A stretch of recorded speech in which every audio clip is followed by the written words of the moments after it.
Alright, in this video we're going to talk about Riemann sums. It's a pretty important idea in calculus, and it's something that actually leads to a huge idea in calculus. So let's see what we can do with it. So to start with, we'll just kind of describe the three that you're going to see, and those three are a left Riemann sum, a right Riemann sum, and then a midpoint sum. I'm not actually going to calculate a midpoint sum in this video, because they're kind of annoying to calculate, and you'll get the sense from the left and the right of what really is going on. So for a left Riemann sum, what we do is, I've kind of just divided this up into three. From A to B along the x-axis, I've divided into three equal parts, even though I did a bad job of that. And for a left Riemann sum, what you do is at the left endpoint of each interval, you find the height. So you go up to the value of the function, and then from there what I do is I make rectangles using those heights. So you can see I end up with those. So it's called a left Riemann sum because the height is determined at the left endpoint of the interval. You might then be able to guess what a right Riemann sum would be. So we have our intervals, and at the right endpoint of each interval I'm going to go up to the function to get a height, and then draw my rectangles based on that.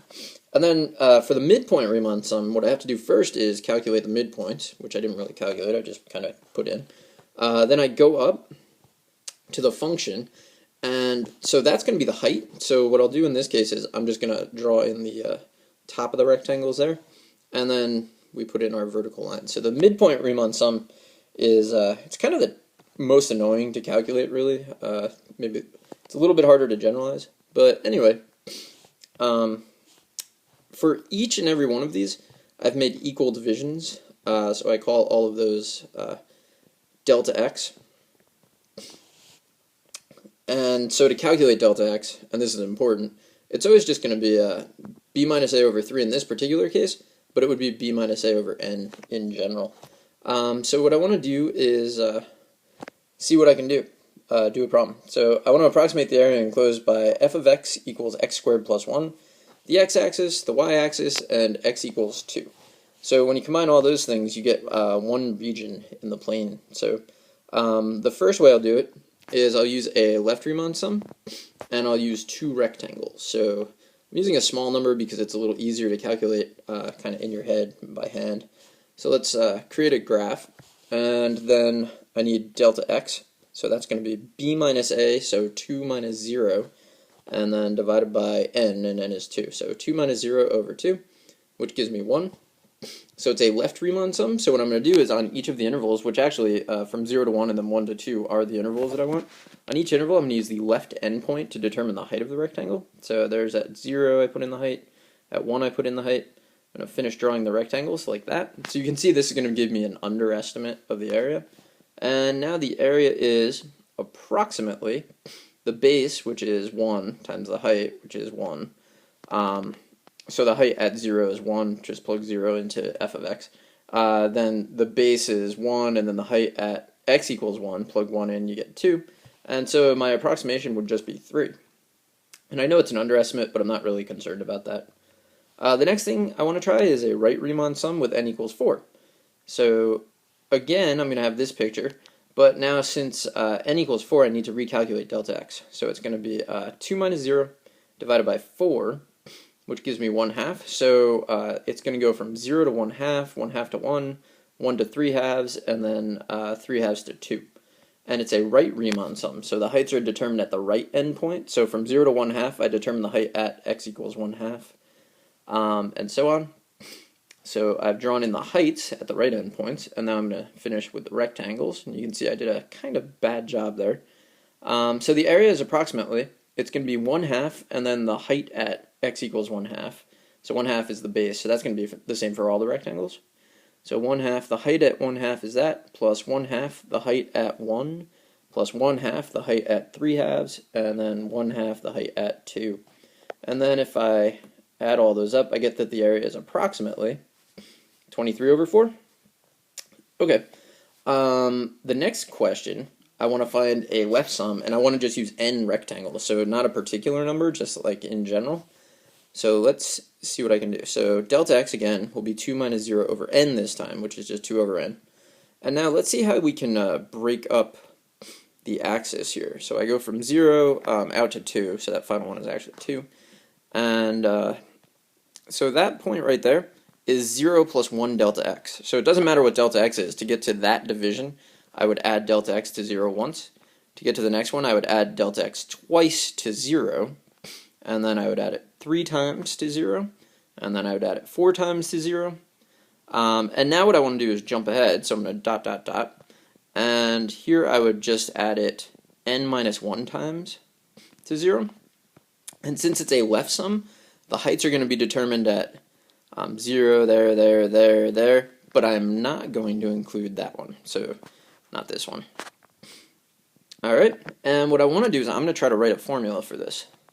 So the area is approximately, it's a summation, so I'm going to say that I is what I'm multiplying delta x by to get each of these points. So in general, what I want I to first start at 0, right? Because that first point where I'm finding a height is 0 plus 0 delta x's, so I starts at 0. And then I don't include the last one, but I do go to the kind of, I don't know, the first to last, I don't know, next to last, let's say. So I'm going to stop counting at n minus 1. And then each rectangle will have a base of delta x and a height that's determined at that left endpoint. So that's going to be f of, and it's 0, which is the left endpoint, plus I delta x. Alright, so take a look at that, see if you can make sense of it. And then what I've done is I have a table here. So for various values of n, so when n is 1 to 50 and 1,000, so 50 and 1,000, what happens here is as n gets bigger, you get more and more accurate. So when n is equal to 1, I just get 2, which is, that's not very good. When n is 2, I end up with 3, so that's by plugging into that formula, which I use a calculator to do. When it's 50, I get 4.5872, so it's bigger. And remember, we're underestimating every time, so it should just keep getting bigger as I increase the number of rectangles.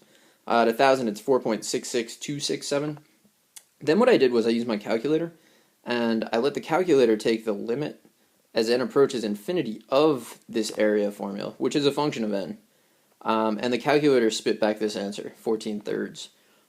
So I would say that the actual area is 14/3, and I can approximate it by letting n get bigger and bigger. So what I'm going to do now is basically the same problem again, except I'm going to do a right sum. The right sum has certain advantages, which we'll get into. So calculate delta x. Let's take a look at this number line again. So it's essentially the exact same labeling scheme.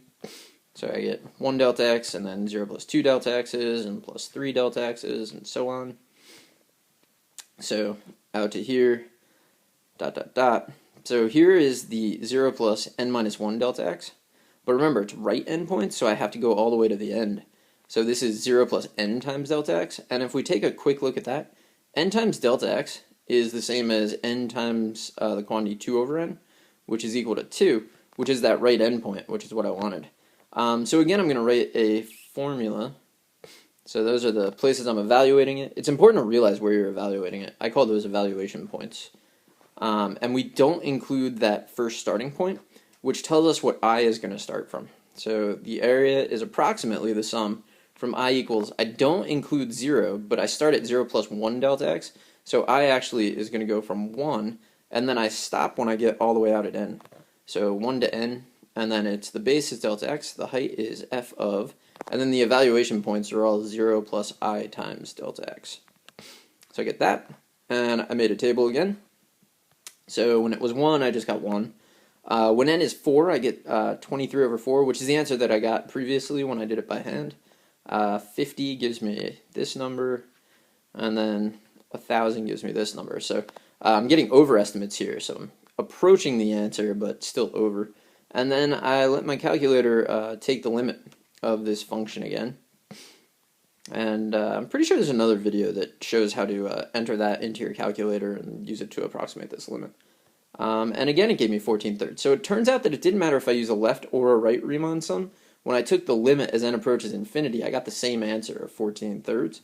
And that's actually the true area.